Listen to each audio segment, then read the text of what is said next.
Well, here are some words that the other person in the studio has not heard for at least 10 weeks. Welcome to the Grow People podcast. Welcome. He's back. Pastor Welcome Jason. back. Yes. We were gonna do the Welcome Back Cotter theme at the lunch we had for you last Monday. Yeah. And I thought it was a great idea. Then it was poo-pooed in the creative meeting. And then afterwards, everyone was like, oh, we should have done the Welcome Back Cotter thing. Yeah. Yeah. Which is a show I didn't grow up on.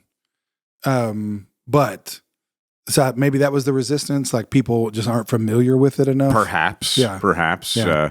Gabe Kaplan was the star of the show, went on to become a tremendous poker player. Oh, wow. And stand-up comic. Wow. Did not see. I didn't know that. Yeah. I have no reference. Spent time with him back in the 90s. One of those guys, you leave and go, that's a gem of a man. You know, if there is such a thing, A gem. A gem. Yeah. We would say in Yiddish, he's a mensch. He's just a good guy. A what? A mensch. Mensch. A mensch. Okay. Yeah. Not a Grinch or a Winch. A mensch is a good guy. Okay. A mensch is a guy that does a mitzvah, does a good thing for people. Okay. So he's a mensch. I mean, that sounds kind of like a mob term, but I guess not. You're not familiar with the Jewish mob? No, I'm not. No. Well, it's all through Scripture. Pastor Jason has returned from his sabbatical, and we are giving him a wave in the studio right now. A wave? That was a clap. It was a clap and a wave. My name, I guess there are people watching it on YouTube that saw that I was not standing and giving a No, wave. you weren't. I'm not anti-wave. If you're at a sporting event and there's a wave, what do you do? I'm down with it, but I'm not going to be. You're not starting. No, I'm not starting it, and I'm not necessarily looking for it. Yeah. But I'm not going to be a mensch. And no, a mensch would be a good. I'm joking. A mensch would be the guy. A curmudgeon would be the guy. The Grinch would not do the wave. Yes. No, I'll participate for sure. Well, it is so. I'm not good. anti-wave. Not anti-wave at all. But good. You're definitely pro clap. Oh, I'm a huge clapper. Yes. If I could, I would clap out of beat all the time. You know what? And this is kind of morbid, but I just thought, like, I was going to say you would clap at your own funeral if you could. If I could, yes. So we need to pre-record you clapping. That would be excellent. That way, when we bring your casket in, we can have you clapping. Yeah. Pre-record me sitting in the front row while you're preaching my funeral, and I'm just saying that's good. Yeah, that's good. Preach that.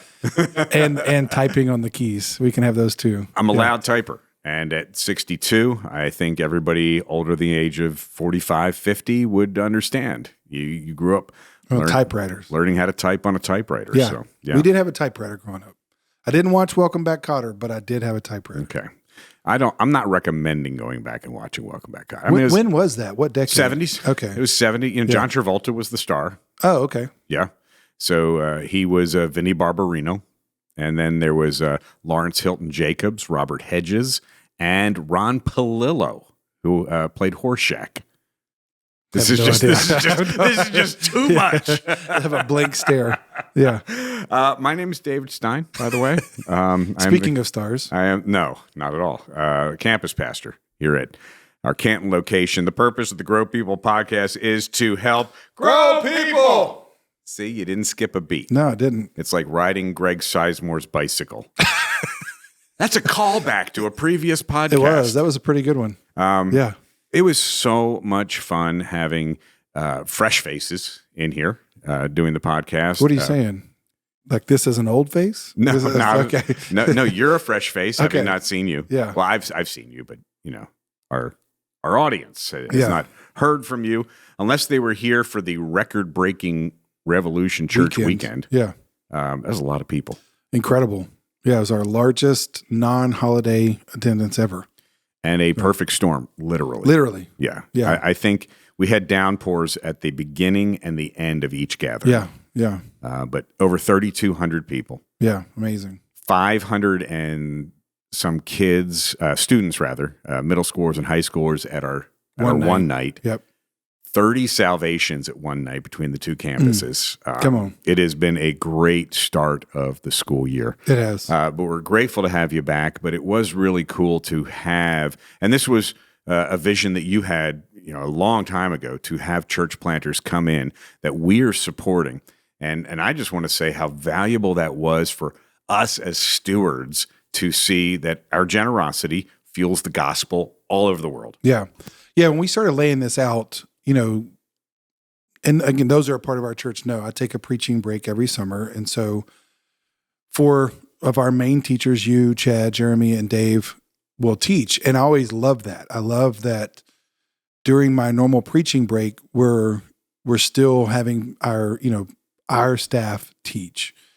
Because I want our church to hear from y'all. And so we knew that. We knew we were going to do that. And we knew we were going to open and close with worship weekends because those are so powerful and just a part of the life of our church now. But we basically had 4 other weekends to fill. And so when we started thinking about that, my first thought was pastor friends of mine or mentors of mine that are just incredible communicators that, we would invite in. And I had asked a couple of them but either they could or couldn't do it. But as I really started thinking about it, I was like, man, I think it would be better actually, instead of just bringing friends in, to bring in some of our church planters, not only because they're incredible communicators in their own right, but we have a connection to them. Like the church has a connection to them beyond just me. Sure. They're not just my friend. So when I started thinking about that and then reached out to our guys and just, it really was an amazing thing. They all said yes, and it just fit, to where, and I didn't originally plan it this way, but, from worship weekend to like you kicked it off and then Paul. So it was one of our staff guys and then a church planter, staff guy, church planter. And it just kind of worked, systematically like that. And it was really good because I wanted our church to see and hear from guys that they've supported. Because again, not everybody in our church knows that we are involved in church planting. So it's a great way to highlight it. Just like we do other things like foster care and Give a Kid a Chance. We try to highlight things that are going on, kids, students. Well, church planting is a big value that we have, multiplication, So I'm really glad that they got to come and our church got to hear from them and then hear about what God's doing in them. And I know a lot of people, obviously like Scotland wasn't on their mind before. Right. But now knowing, oh, wow, we have a church planter there. Now they can think about it, pray about it. And there's been many people that, of course, want to go there. Yes. I'm already planning the golf trips. Yes. Well, that's the part. Yeah. Golf/mission. Yeah, exactly. People are like, I just want to go to St. Andrews. Oh, and see the church. Which is fine. Like it's. Go ahead. No, I was just in the middle of a sentence before you. This is the awkward pause. Neither of us want to talk now. Yeah. No, I'll talk. No. So there wasn't one person that I talked to that had any clue of the darkness in Scotland, that it's 1% to 2% Christian. Yeah, I didn't before Paul said that to us. I knew because several of our partner churches in our church planting network here in Atlanta had already gone and been there a couple times, and I think Paul shared that. So I knew that they were aware of it, but yeah, I wasn't really aware of it, and because Scotland has such a rich Christian history. And just like Ireland and what's happened there, and really at one time was kind of the center of Christianity. And now for it to be less than 2%, it's incredibly sad. Yeah. And we went there. Pastor Chad and I went to Scotland one of the last weeks of my sabbatical, and going there and getting to see it, it made more sense to me because there's, like, we talked to one guy who was working, he was dressed up in like full kind of Scottish gear and from about the 1700 time frame with his kilt and everything. But he was talking about all the wars, that they fought between Britain and Scotland, and they weren't necessarily over religion. They weren't, but they were very heavily influenced and had to do with that. Catholics versus Protestants. England versus Scotland, so it was kind of like God and country, to a point to where this guy that we were talking to, in his mind, anything religious he's already been there, done that, because they have all this history of wars related to it. Right. So that's why he wanted nothing to do with it. So when you talk to a Scottish person and you hear that, you're like, well, that makes sense. Because, it's incredibly, I kind of laugh, but because you just want to cry. We would literally walk up to a monument and there'd be this huge monument that was dedicated to people that were burned at the stake for being heretics, which were the Protestants. And if you grow up in that culture where there was so much violence and history of wars involving religion, it turns you off to it. Right. So yeah, to the point, like you said, I didn't know until Paul shared that how dark it was. And a lot of people in our church didn't know. And I've had so many conversations since Paul was in about, the excitement of going to a mission field like that. Yeah. And then I keep bringing it back to, hey, we live in a mission field. Yes.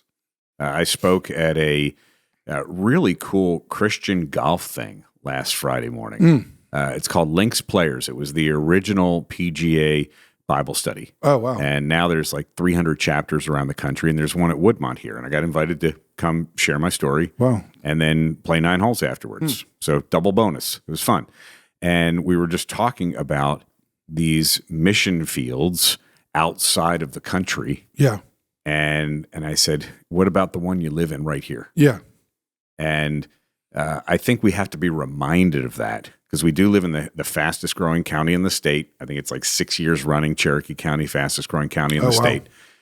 And because of all this growth, there is an opportunity that, it's always been here. Yeah. But what an opportunity to reach the 80% of the people who do not have a relationship with Jesus. Yeah.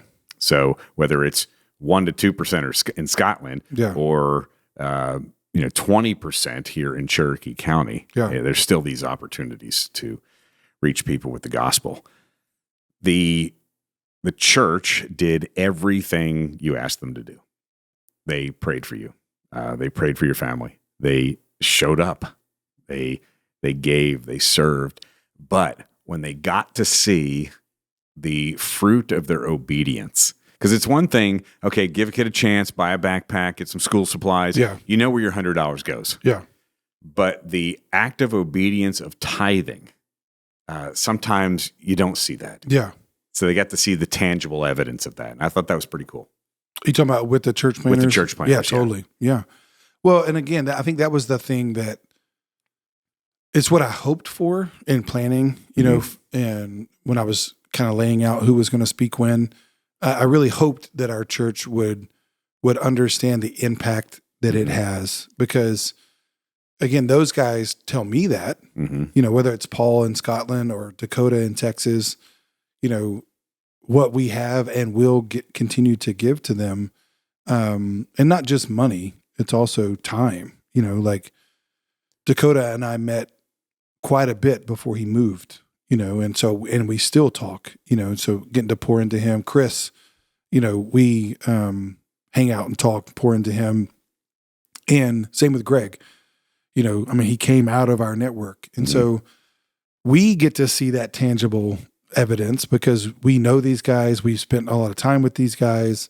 And, I'm not a check signer and at our church, but, several of our pastors are the ones that sign the checks, but the average person in our church doesn't know that, and that was a reason why I wanted to, or I felt led to ask them to come in because, I do think it has a tangible effect on our church. And I talked to several people that I just saw while I was gone, and they had even mentioned that, like, how cool it was to hear from those church planters and know that we are helping support them. Yeah. So So that was one thing that you planned, but the other thing that you planned was the sabbatical.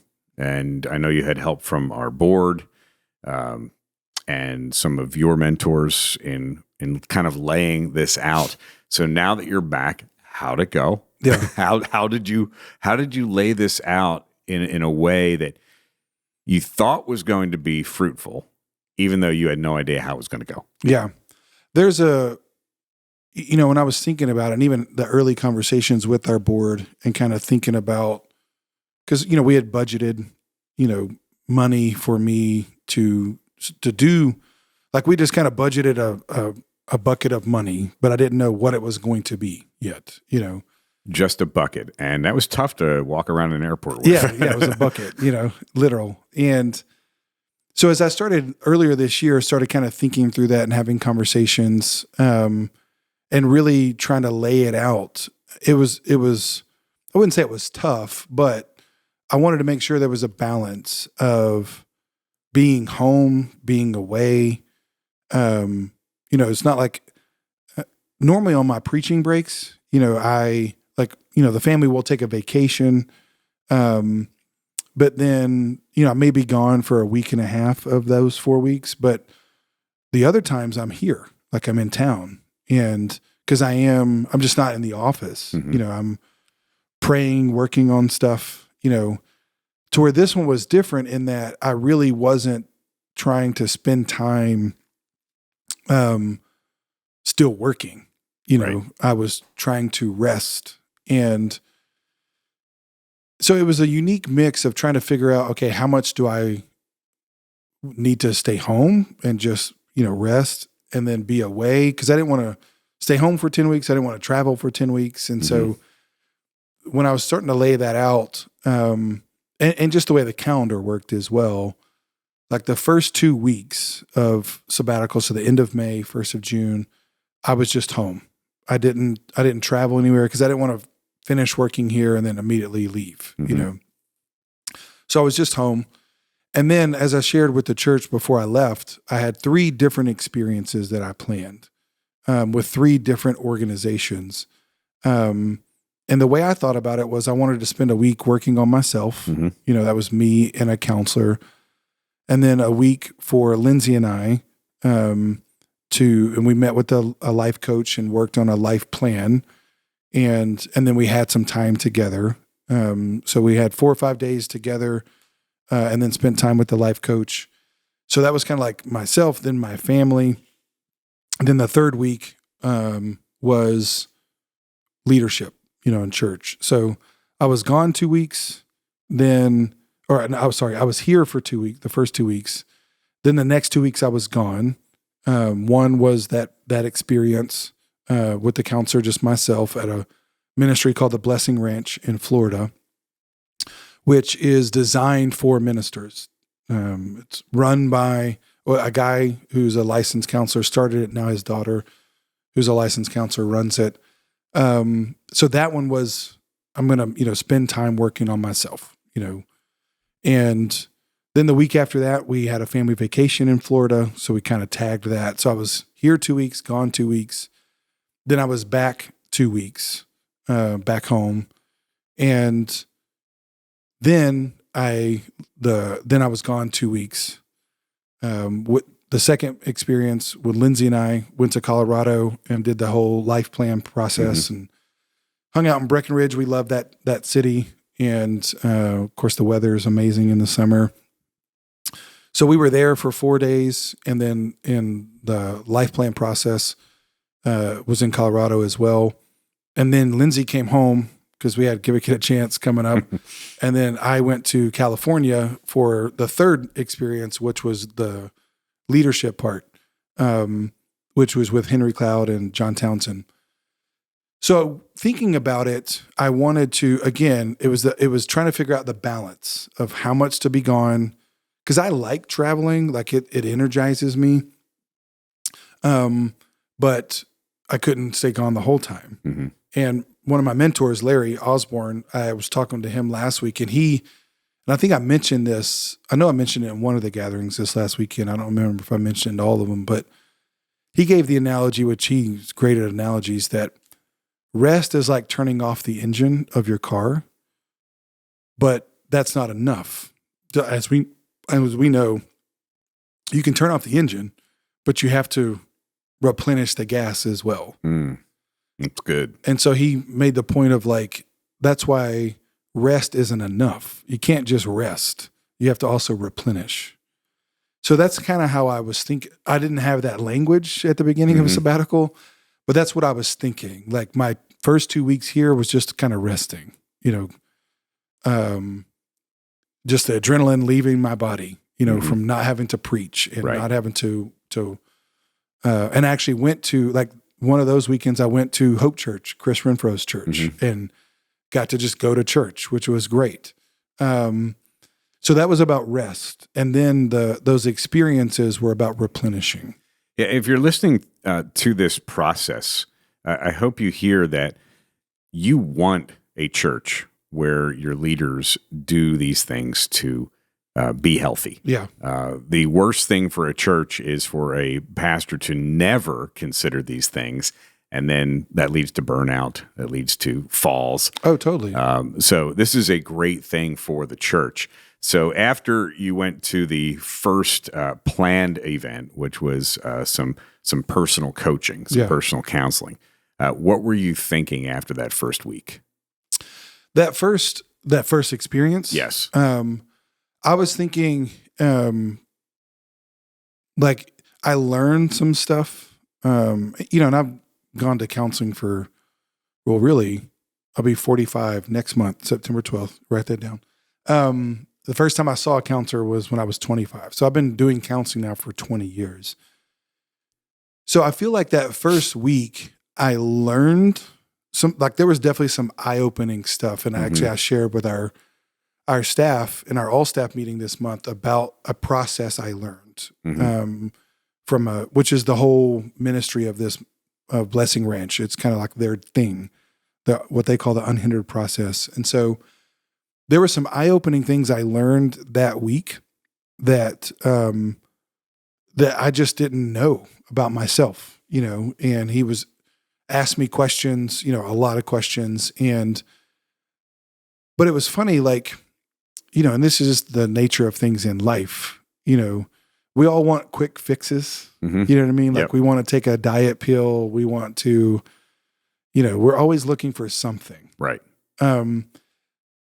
But as good as that week was, I also left with a frustration because it was like I thought I was going to be fixed more, if that makes sense. No, it makes perfect sense because you've been thinking about this for so many months. You've been planning this. I am going to go to this retreat. Yeah. It's going to be incredible. I'm going to get healed. I'm never going to have problems. Yeah. Well, and the best way to explain it is like, and even how I described it was like, this was for myself. The thing for Lindsay and I was for my family. The third thing was for our church. So I had compartmentalized the three things, myself, my family, the church. Do you think God had compartmentalized it? No. And that was probably the thing that was the most amazing to me. And I mentioned this to y'all and staff as well, is there was a theme that developed through all three of them. And each one built on the other. Yeah. In a way that I could not have planned. Well, I didn't plan. I didn't. It was like, and that's what I mean. Like I was a little frustrated after the first one because it was like, well, I'm going to go work on myself.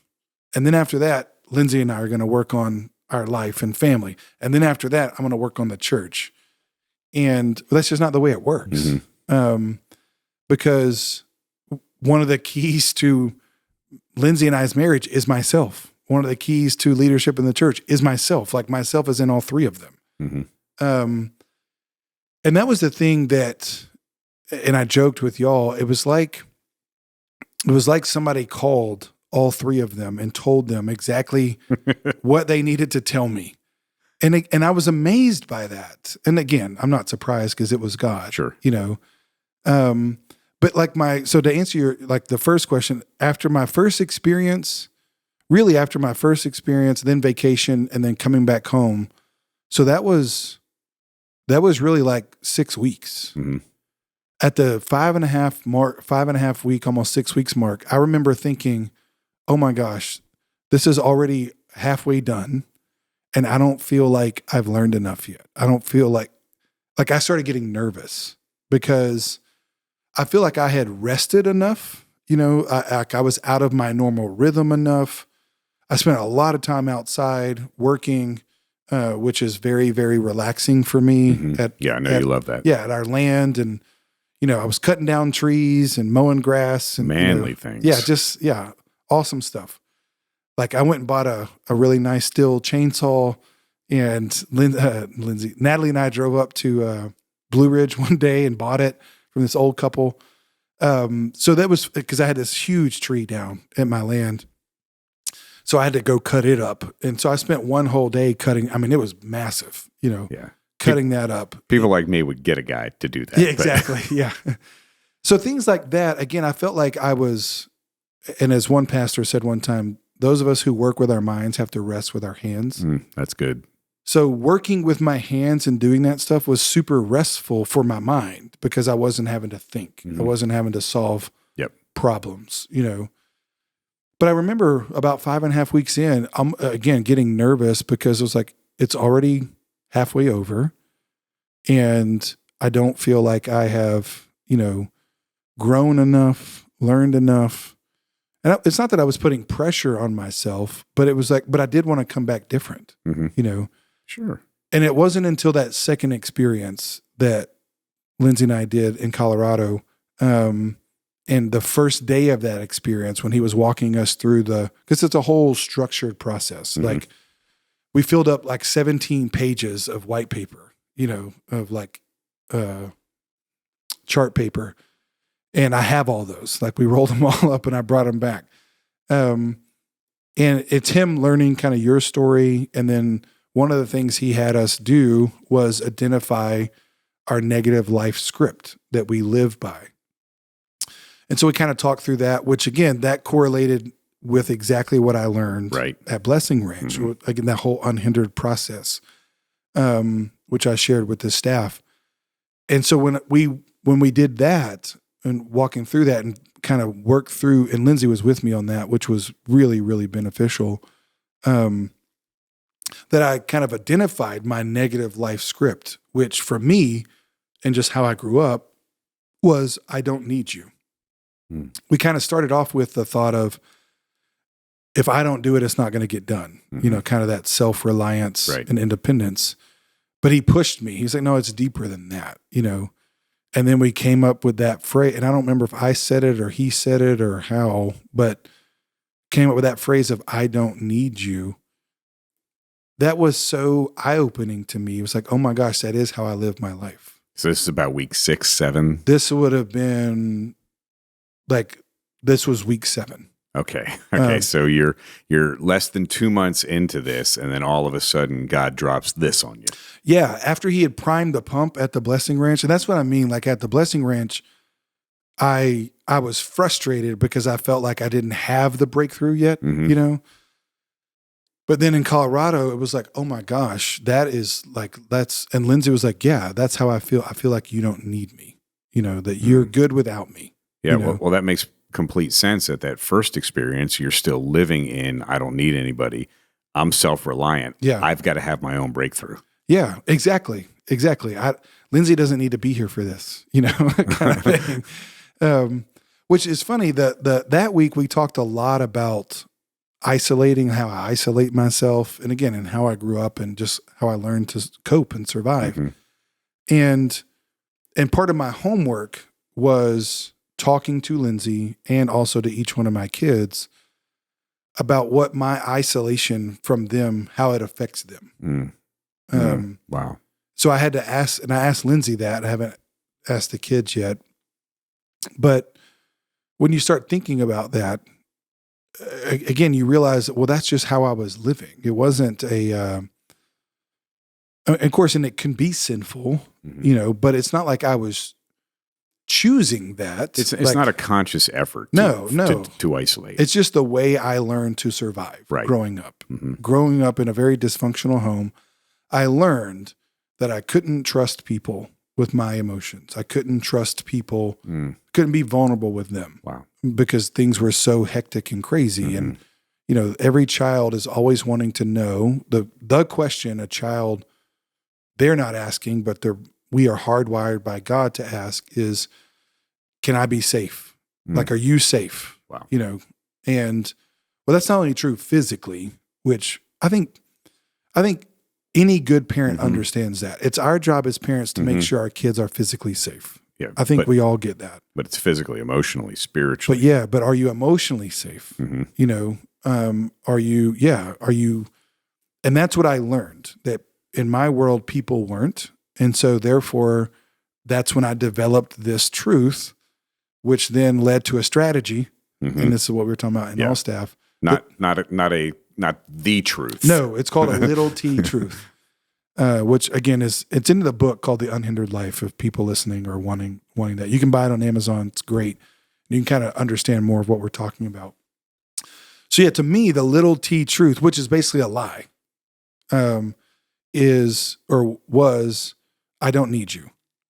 Well, then I developed strategies around that.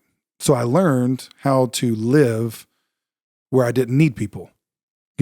I would be transparent with people, but not vulnerable, to where I actually need you.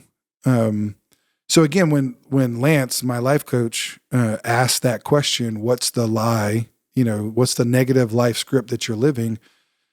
Then it was like, okay, I see what you're doing, God. Like I just learned about this 3 weeks ago, and now you're forcing me to write it down. So he wrote it down, like, I don't need you. And then what's the truth to that? And so that was like, that week was, that was the watershed moment, which I was up in the mountains. So it made sense. There's the continental divide right there. There's the watershed.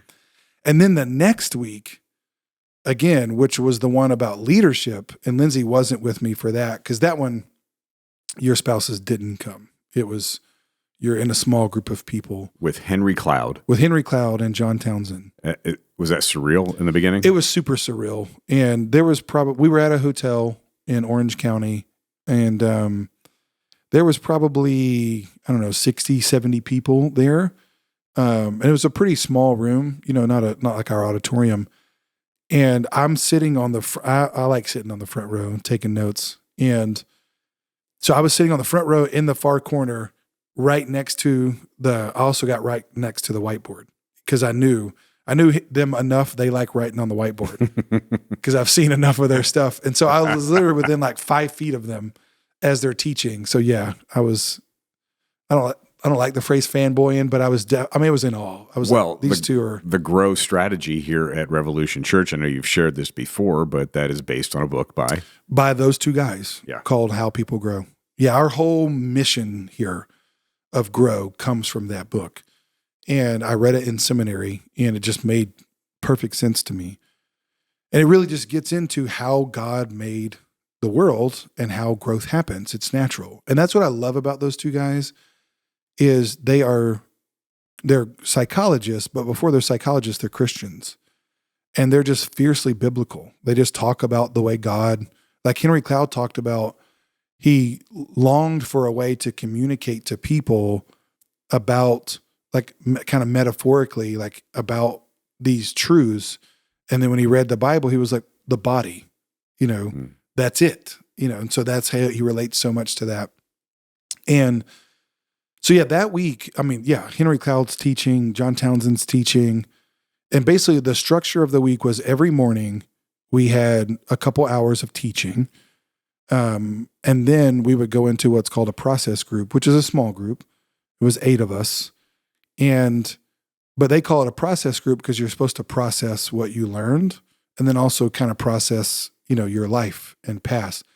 And we had licensed professional counselors that led those groups. So not only we have those two counselors teaching us, Cloud and Townsend, but there was like 7 to 10 other counselors there taking people through these process groups. So this whole week was led by counselors. And the one week that, again, the way I laid it out, that leadership week was the one week that wasn't about me. It was about the leadership in the church, was the week that was the most about me. And that's what I mean is, like, they all built on each other and then got deeper to where the last day or the next to the last day at the leadership event is when I finally felt like I had the watershed moment in Colorado, but then like the breakthrough moment in California. And again, and it was like my counselor or the group counselor, it's like she knew everything prior to happening. Obviously she was sensitive to the Spirit and just led me through a process with my group And that was the thing that was the most powerful. I've always done counseling with just me and the counselor, Right. or me and Lindsay and the counselor. I've never done it with a group and a counselor. And that's where the power was. Because you're seeing other people experience things, like literally like things falling off of them from working through stuff. And so when it was the next to the last meeting, and I'd been sharing all week, but again, I was, unbeknownst to me, I wasn't being real vulnerable. And so the counselor asked the group, it's like, hey, is there someone in the group that y'all haven't heard from yet this week that you really want to hear from? Now, this is 5 days into this. Yeah, this was Thursday. So I started on Monday. So this is day 4. Okay, day 4. Yeah. So you've already been sharing a little bit here, a little Yeah, bit I've there. been sharing. And then a guy in the group, his name's Todd. And there's confidentiality. So that's all I can say. You know, like, he says, I haven't heard from Jason, and I'd really like to hear from him. And I thought, Dad, come it. You know?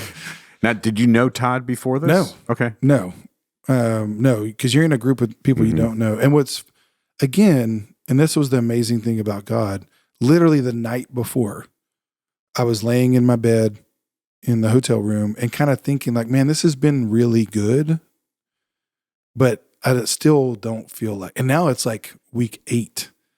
And I'm like, I'm going back to work in 2.5 weeks. And Lord, I'm still, you know, and God was gracious the next day. And that's when I feel like everything came to a head. Like from what I'd learned at Blessing Ranch, from what I learned at the life coaching to this, it all like, that was the moment. And literally, and I shared, and this counselor, I mean, she was like a surgeon, led me through this process that like I had to, and like when I started sharing, I said, I don't have a problem being transparent. I'll tell you. And we were talking about this earlier, and she said, Jason, yeah, you don't have a problem being transparent, but you're not vulnerable. There's a difference. What did that feel like in that moment? It's like I had just been found out. Yeah. Like it was very, very uncomfortable, but also like I was very at peace with it, if that makes sense. Because it was like, basically, I'm saying I'm putting my heart in your hands, you know, and you can help shape it right now. And that's what vulnerability is. Like transparency, which anybody that knows me, I don't have a problem telling you about my life or what's happened, or like I'm pretty open. Oh yeah, you share stuff in sermons. You shared all kinds of things about your life. Yeah. But I thought that was me being vulnerable. And it's not. That was just me being transparent. Vulnerable is, now I have to be transparent in order to be vulnerable, yes, but vulnerable is the next step after transparency. And again, I'm not a counselor, so this is the way I understood it, but vulnerability is, no, I'm not only being open with you about my life, but I have a need that I need you to meet. And therefore I'm putting myself out there, and you have the potential to hurt me. You have the potential to harm me or help me. Which again, in my life, I learned growing up, like I shared earlier, I'm not vulnerable because you can hurt me.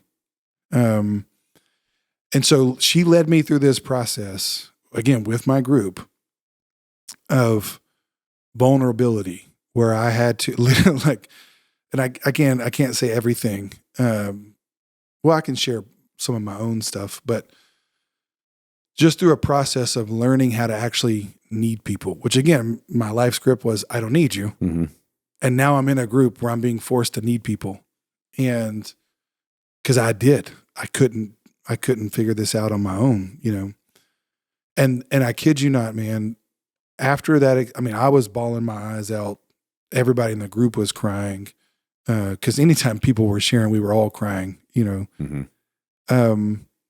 And that's when I felt like all this weight came off of my shoulders. All this, really just dysfunction of my life and how I lived, the strategies and things that I was doing, to where I felt like I know, 2 Corinthians 5, I was a new creation in Christ when I trusted Christ. So I know my spirit was saved when I trusted Christ, but my soul was still dysfunctional. Mm-hmm. And if you think about your spirit, the Bible uses, and I've said this before in sermons, like your spirit is like the breath, your soul, the heart, your mind, but those, we kind of understand those as two different things. So Jesus made me alive, but I still had this myself, my soul that was still living like I learned before Christ, like still living this little T truth of I don't need you. I get that. Because it worked, it worked for me until this point in time in my life, but it wasn't working anymore. So it's like that was the application of the things that I had. So I learned it. I started learning it at Blessing Ranch. I got more insight at the life coaching. And then that week at Ultimate Leadership, it was like, well, now we're going to apply it. Mm-hmm. Now we're going to quit living by that old script of I don't need you to living by the new one. And again, it's like even in simple ways, like when I would travel and Lindsay wasn't with me, which this will be completely foreign to you because I'm envious of you, not in a bad way, but like when I travel, I don't call Lindsay. I like we may text, but it's not like I'm calling her every night, to where you and Leanna are talking all the time. All day long. Yeah. Well, that was a foreign thought to me.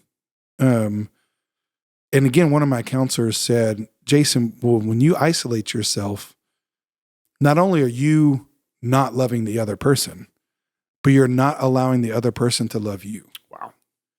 So again, like when I was traveling, whether I was speaking somewhere or at a conference or at school, I'm not thinking I need to call Lindsay because I need to receive love from Lindsay. Mm. I'm not thinking that. Like that was like when the counselor told me that at Blessing Ranch, that was a foreign thought to me.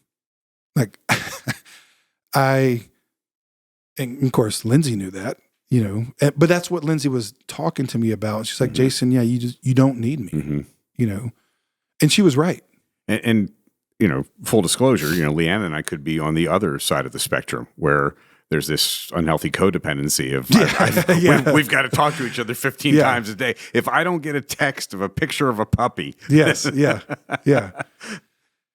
I don't know about that. You have to talk to a counselor and see. I've talked to a lot of them. Yeah. I don't know. But again, I say that in a way of like, but that was a realization for me was that, I don't live my life like that, but I never even thought to live my life like that. I never even thought, like, again, and I don't want to sound heartless, but it's like when I travel or even on a daily basis, I knew I needed to talk to Lindsay. Like I knew I needed to connect with Lindsay, but it was always one-sided. It was always because I need to give something to her. I need to love her. I need to serve her, which is the Christian thing to do. Right? I never saw the other side of it, which is actually, I need to connect with Lindsay because I need to receive from her, not just because I need to give to her. So therefore, in my mind, like, I'm totally fine if people need me. That's part of what makes me a good pastor. Yeah. And probably partly why I went into ministry, because I like being needed,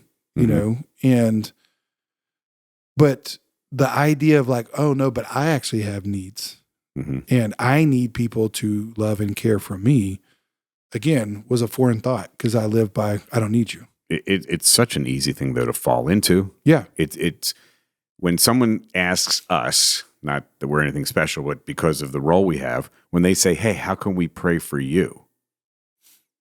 What do you mean? Yeah. And I get the question, but it's always okay. I've got to think here. How much can I say? Yes. What can I give? How vulnerable can I be with you? Or am I just going to be transparent? Yeah. And so it's easy to get into this. Hey, we're the ones that help. Yes. Our friend Keith, one time he said to me a long time ago, who encourages the encourager? Yes, exactly. And we need that. Yes. We need that encouragement. So because we're in what is called a helping profession. Mm-hmm. Pastors, counselors, those are social workers. Those are all helping professions where the core of the work is helping others. Mm-hmm. And that's one of the reasons why I chose the things that I did was I wanted to go with people that understood that dynamic and could help me. Mm-hmm. Help the helper, encourage the encourager. And again, but I just didn't realize how much I lived my life not really thinking I need other people. It was like, it's me and Jesus. That's good. I'll help you and Jesus will help me. That sounds so great. Right. But like I shared with the staff, according to Genesis 1 and 2, that's not enough.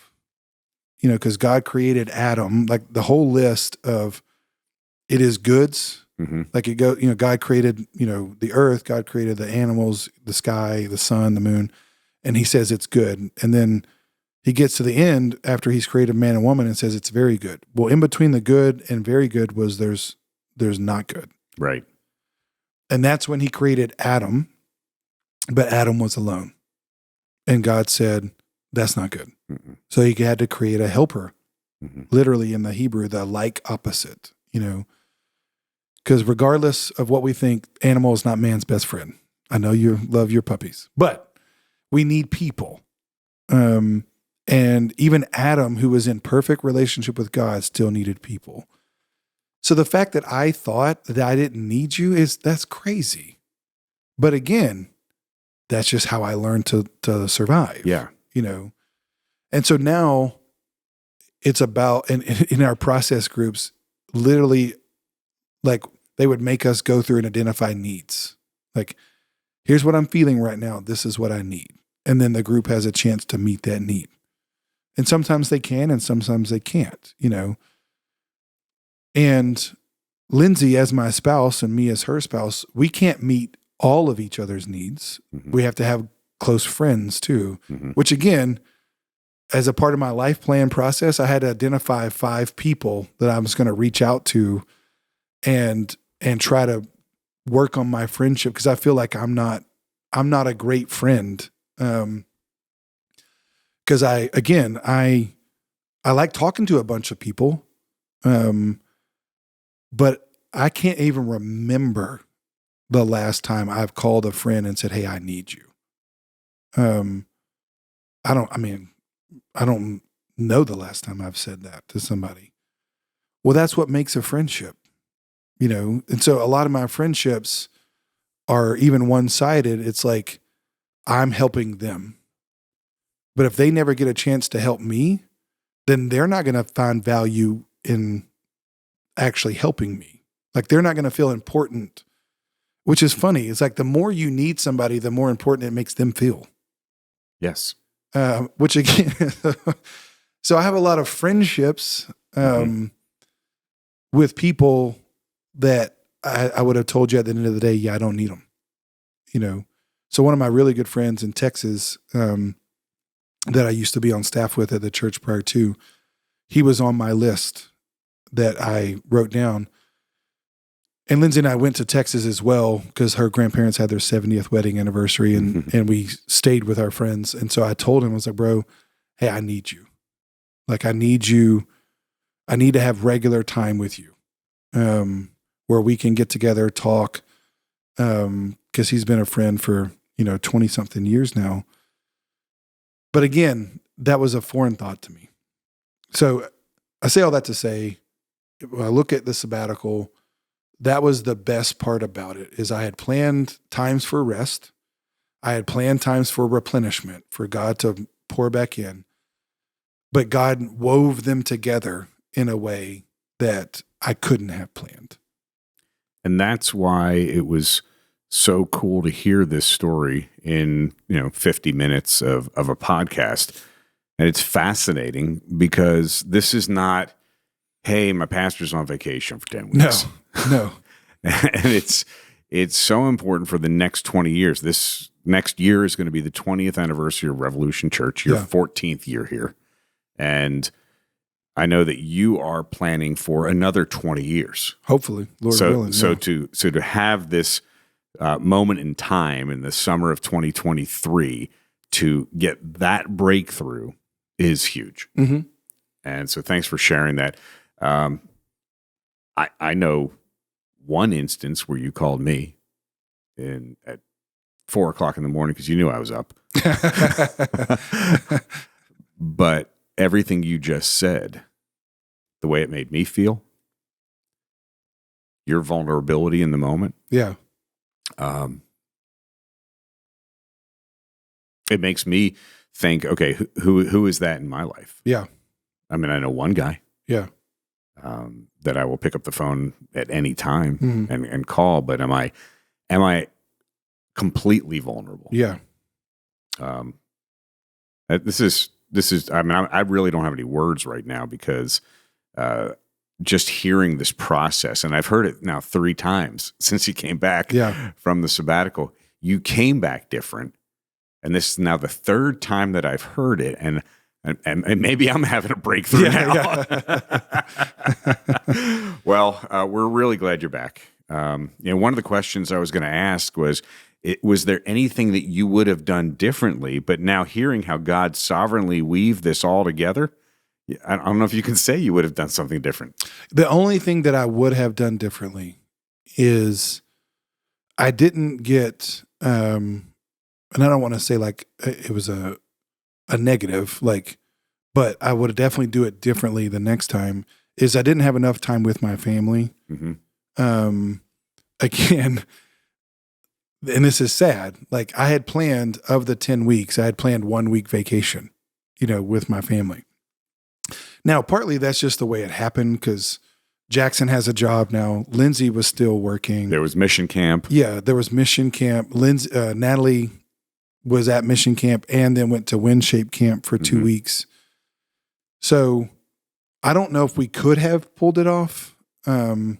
But the thing that I would do differently is I would have had more time with my family. Mm-hmm. Like one pastor friend of mine, him and his family went away, like out of town for a month together and just stayed somewhere. Which again, sadly, now that I know what I've learned, that I need people, in relationships, that's what makes me grieve a little bit, is like, I didn't even factor that in going into this, that I needed more time with my family. Again, and I don't know if we could have, we probably could have made it happen more. And that was, the funny thing is, a lot of people in our church thought that since I was going to be gone for 10 weeks, that meant my family was going to be gone for 10 weeks. Right. Well, they weren't. Right. They were here. Mm-hmm. They were gone some, like we went on vacation together. Lindsay was in Colorado with me, but they were here. And every weekend when someone would see Lindsay, they were like, "Oh, what are you doing here? We thought you were going to be gone." It's like, well, no, Lindsay works here. Yeah.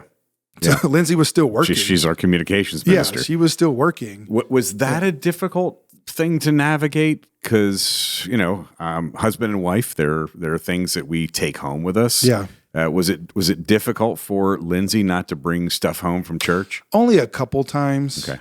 And not that it was like super difficult, because Lindsay, obviously she understands that dynamic and she knew that and wanted to respect me and my time away. But there was definitely a couple times where she just wanted to talk to her husband. Right. You know what I mean? Right. About what she was feeling. Mm-hmm. And so we talked, and I think there was one time I told her, okay, I don't want to talk about that anymore. That's, too much about church. And she understood and was fine. But yeah, that's another dynamic too that I would have done differently. And that's what I mean by I wish I had more time away with my family.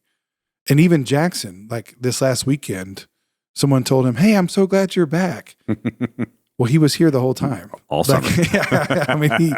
I think he only missed a couple weekends. Yeah. And so he was laughing about it. And so it's like, well, since everybody thought that, we should have just done that. I wish I would have at least taken 3 or 4 weeks, because we were only vacation together for 7 days. Mm-hmm. Well, it was about day 6 where you finally like, all right, this is great. And then you have to come back. Mm-hmm. So even if we took 2 weeks or something, that's the only thing I would have changed, to just include my family, because there was things that I was learning that they weren't with me on, that I couldn't share with them at the time. And then there was things going on in their life that they felt like they couldn't talk with me about, because maybe it was about church or something. So again, not a negative, but I definitely would change that in the future. The next time I take one, just more time together with my family. Which again, I knew that. And it's not just because my kids are getting older and, they're, Jackson's in college, and it's not like I'm just trying to fit it in before they leave, because I can still do it after they leave. But it was just like, well, like the question I had to ask my kids, like, hey, how does my isolation affect you? I wish I had space to do that, with them. Right. So that we can work on our relationship and let them know, hey, as much as you need me, I need you. And that's really why I would kind of shy away from connecting with people, because I always just assumed they needed something from me. I never saw it as, well, maybe I need something from them.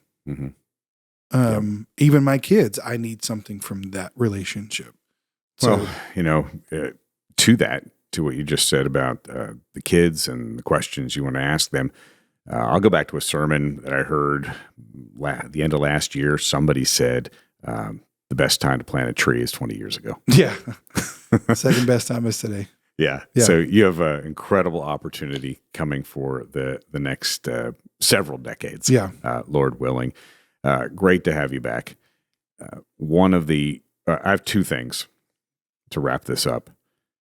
Your leadership allowed this to happen, because you have shared publicly that there are pastors who won't take sabbaticals because they are afraid of what's going to happen in the church. Yeah. Nothing happened.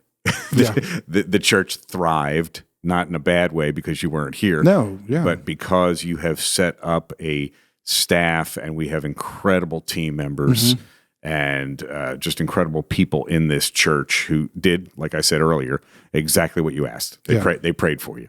They stayed connected. Yeah. So that is a testimony to your leadership. The second thing, I talked to several people after this past weekend, this record-breaking weekend of a number of people here who started coming to church after Memorial Day. Yeah, yeah. They didn't know Pastor Jason Curtis. Yeah. And they heard all of these speakers throughout the summer, and they kept coming back. Yeah. And a guy in my neighborhood who started coming about 2 months ago, he was walking out. He goes, "This is the first time I heard you were right." Yeah. He's really good. I was like, yeah, of course. So it is neat for the church to hear the story, to see how you laid this out, to hear about your breakthrough, and then to know that this is setting Revolution Church up, Lord willing, for the next 20 years. Yeah. Yeah. I told somebody at church on Sunday, I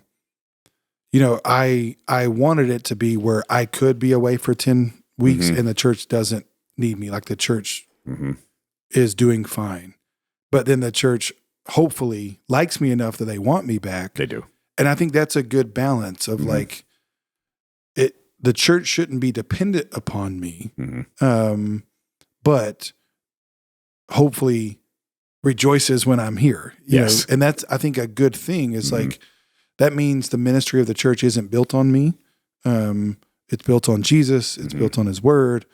But obviously we all have a uniqueness that we bring, and we can celebrate that uniqueness without having to feel like if that's not here, everything falls apart. And I think that's a really healthy place. And that's what I love even about taking regular preaching breaks the way I do. And also this is, I think it sends that message that God is building a great church, and that's my goal. It's not about me building a platform. It's about building a church. Yeah. And so that whoever is preaching, it's done right and well. But then it's a privilege and honor to still continue to do it. And I think that was probably the coolest thing for me. Yeah. is that happened. It happened. I even took a week off in July. Yeah. And, people would ask me when you began your sabbatical, oh, is it going to be a lot more work for you? I was like, no, we have an incredible staff that is so good that we're not going to skip a beat. Yeah. And then to be able to take a week off for Pastor Chad to go on that trip to Scotland with you. Yeah. That is, again, just how you've set this up and your leadership. So thank you for doing that. You came back later. You came back joyful. I hope so. Yeah. Yeah. I think you did. All right. Now to be even more joyful. Here's the end. Here's the end of the show. If you want a transcript of today's show, write down everything we say. Our producer, of course, he's not here today, but it's Brian Damerow. Videographer and producer today is Neon Keon Sadishi. Do I even pronounce that right? I've known you for 6 years now. I think that's right. Yeah, it is. Yeah. Sounds right. Yes, our technical director, Jakub Puszczykowski. That's actually his real name. I think you just like saying those names since they are hard to say. They are, yeah. But you say them right. I nailed it. Our head of doctrine and theology is theologian. Our chief evangelist is salvation. Did you miss these? Did you share them with your... Well, I did listen to Did you tell Henry Cloud? No, I didn't. But I did listen to the podcast, and it was funny listening to the guys hear you say it for the first time and them laugh about it. So yes. I enjoyed them hearing these things for the first time. Yeah. Our backsliding prevention officer is lukewarm. Our translator is Lexi Kahn. Our lineage specialist is genealogy. Our director of Swedish witnessing is Bjorn again. Our Reformed theology advisor is Cal Vanism. Our expert on Russian eschatology is Pitov L. Our director of holiness, mortification. Our staff counselor is Les Moody. Our giving coordinator is generosity. Our director of tithing is Tim Percent. Our nativity coordinator, she's from France and also from Israel. Bethlehem. Can't we just say she's from Israel? She's from Israel. Yeah. Bethlehem. Yeah. She's French. The co-pastors of Plagues, Manny Locusts and Lance Boyles, not to be confused with your counselor, Lance. No, different guy. Our Irish eschatology professor is Mark O. the Beast. Mark O. the Beast. I didn't come up with anything Scottish. Heading up our legal policies and procedures department, also from France, Stone Tablet. That one is French. It is. Stone Tablet. Stone Tablet. From the director of Western States Church Planting, California. And here's 3 new ones. You haven't heard these. Oh, 3? Well, I don't think you've heard these. Oh. Maybe you did. Our staff swim instructor. I don't remember. Bethesda. Bethesda. What is that? How's that swimming? Pool of Bethesda. Oh, yeah, gotcha. It's from the Bible. Okay. Our director of the doctrine of election. I am chosen. I am chosen. Goes by his initials. I am. and this one, I didn't write. I thought of as I was walking down the hallway in the office yesterday. Pastor Chad is walking towards me. I've got this big grin on my face like I have just hit the lottery. Yeah. He goes, what are you thinking about? I said, I just wrote this name. It's going to be really funny tomorrow. Our vice president of sabbaticals. Trip Long. Trip Long, people. Trip Long. There you go. Or a long trip. Yeah. Now, my question is, yes. Are we going to, as we add to these every week, are we going to continue to read all of them? Well, that depends. Do the listeners want us to read them all, or do you just want one or two at the end? No, I'm just, it's not that I'm opposed to it. I'm just wondering at some point when we get to 50. When we get to 50, I'll cull it back. Yeah. Maybe we should just have 10. Maybe we should just have the best ones. Maybe we should have the ones that are funny. We should have people vote on them. Yeah. We could. Yeah. We could. Hey, if there is a name that you really like the best, let us know about it in the comment section. Is there a comment section? Somewhere there is. I'm sure there is. On Instagram or something. Yeah. Well, the best advice we've ever heard. One of our friends texted it to us today. He did, yeah. Which is? Trust God and take a nap. And a sabbatical. Yes. See you next time.